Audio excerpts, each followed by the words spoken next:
Hi everyone, I'm Elissa Slotkin. I'm honored to have the opportunity to speak tonight. It's late, so I promise to be a lot shorter than what you just watched. I won't take it personally if you've never heard of me. I'm the new senator from the great state of Michigan, where I grew up. I've been in public service my entire life because I happened to be in New York City on 9/11 when the Twin Towers came down. Before the smoke cleared, I knew I wanted to make a life in national security. I was recruited by the CIA and did 3 tours in Iraq alongside the military. In between, I worked at the White House under President Bush and President Obama, 2 very different leaders who both believed that America is exceptional. You can find that same sense of patriotism here in Wyandotte, Michigan, where I'm speaking from tonight.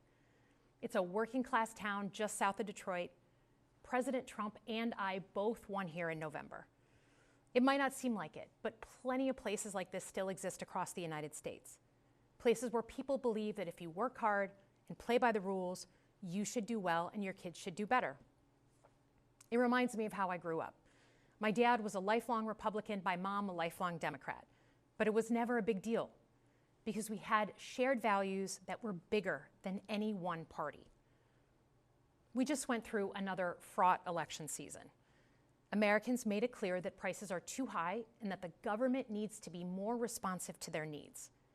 America wants change, but there's a responsible way to make change and a reckless way. And we can make that change without forgetting who we are as a country and as a democracy. So that's what I'm going to lay out tonight. Because whether you're from Wyandotte or Wichita, most Americans share 3 core beliefs: that the middle class is the engine of our country, that strong national security protects us from harm, and that our democracy, no matter how messy, is unparalleled and worth fighting for. Let's start with the economy. Michigan literally invented the middle class, the revolutionary idea that you could work at an auto plant and afford the car you were building. That's the American dream. And in order to expand and protect the middle class, we have to do a few basic things. We need to bring down the price of things we spend the most money on: groceries, housing, healthcare. We need to make more things in America with good-paying union jobs and bring our supply chains back home from places like China.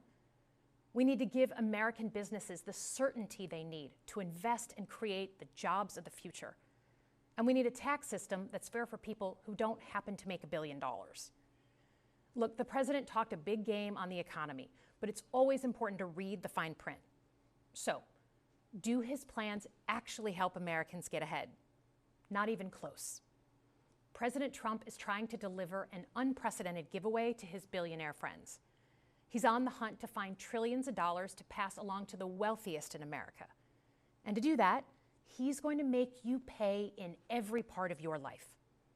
Grocery and home prices are going up, not down, and he hasn't laid out a credible plan to deal with either of those. His tariffs on allies like Canada will raise prices on energy, lumber, and cars, and start a trade war that will hurt manufacturing and farmers. Your premiums and prescriptions will cost more because the math on his proposals doesn't work without going after your health care. Meanwhile, for those keeping score, the national debt is going up, not down. And if he's not careful, he could walk us right into a recession. And one more thing. In order to pay for his plan, he could very well come after your retirement, the Social Security, Medicare, and VA benefits you worked your whole life to earn. The president claims he won't, but Elon Musk just called Social Security the biggest Ponzi scheme of all time. While we're on the subject of Elon Musk, is there anyone in America who is comfortable with him and his gang of 20-year-olds using their own computer servers to poke through your tax returns, your health information, and your bank accounts? No oversight, no protections against cyber attack, no guardrails on what they do with your private data. We need a more efficient government. You want to cut waste? I'll help you do it. But change doesn't need to be chaotic or make us less safe. The mindless firing of people who work to protect our nuclear weapons, keep our planes from crashing, and conduct the research that finds the cure for cancer, only to rehire them 2 days later, no CEO in America could do that without being summarily fired. Okay, so we've talked about economic security. How about national security? Let's start with the border. As someone who spent my whole career protecting our homeland, Every country deserves to know who and what is coming across its border, period. Democrats and Republicans should all be for that. But securing the border without actually fixing our broken immigration system is dealing with the symptom and not the disease. America is a nation of immigrants. We need a functional system keyed to the needs of our economy that allows vetted people to come and work here legally. So I look forward to the president's plan on that. Because here's the thing, today's world is deeply interconnected. Migration, cyber threats, AI, environmental destruction, terrorism. One nation cannot face these issues alone. We need friends in all corners, and our safety depends on it. President Trump loves to say peace through strength. That's actually a line he stole from Ronald Reagan. But let me tell you, after the spectacle that just took place in the Oval Office last week, Reagan must be rolling in his grave. We all want an end to the war in Ukraine, but Reagan understood that true strength required America to combine our military and economic might with moral clarity. And that scene in the Oval Office wasn't just a bad episode of reality TV. It summed up Trump's whole approach to the world. He believes in cozying up to dictators like Vladimir Putin and kicking our friends like the Canadians in the teeth. He sees American leadership as merely a series of real estate transactions. As a Cold War kid, I'm thankful it was Reagan and not Trump in office in the 1980s. Trump would have lost us the Cold War. Donald Trump's actions suggest that in his heart, he doesn't believe we're an exceptional nation. He clearly doesn't think we should lead the world. Look, America is not perfect, but I stand with the majority of Americans who believe we are still exceptional, unparalleled. And I would rather have American leadership over Chinese or Russian leadership any day of the week. Because for generations, America has offered something better. Our security and our prosperity, yes, but our democracy, our very system of government, has been the aspiration of the world. And right now, it's at risk.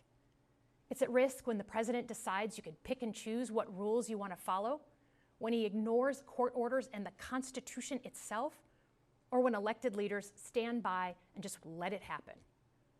But it's also at risk when the president pits Americans against each other, when he demonizes those who are different and tells certain people they shouldn't be included. Because America is not just a patch of land between two oceans. We are more than that. Generations have fought and died to secure the fundamental rights that define us. Those rights and the fight for them make us who we are. We're a nation of strivers, risk takers, innovators, and we are never satisfied. That is America's superpower. And look, I've lived and worked in many countries. I've seen democracies flicker out.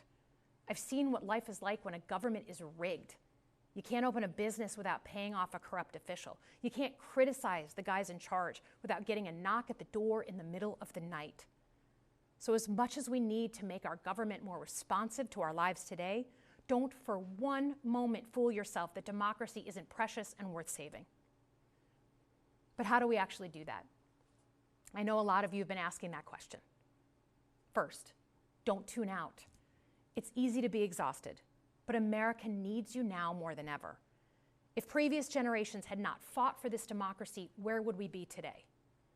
Second, hold your elected officials, including me, accountable. Watch how they're voting. Go to town halls and demand they take action. That's as American as apple pie. Third, organize.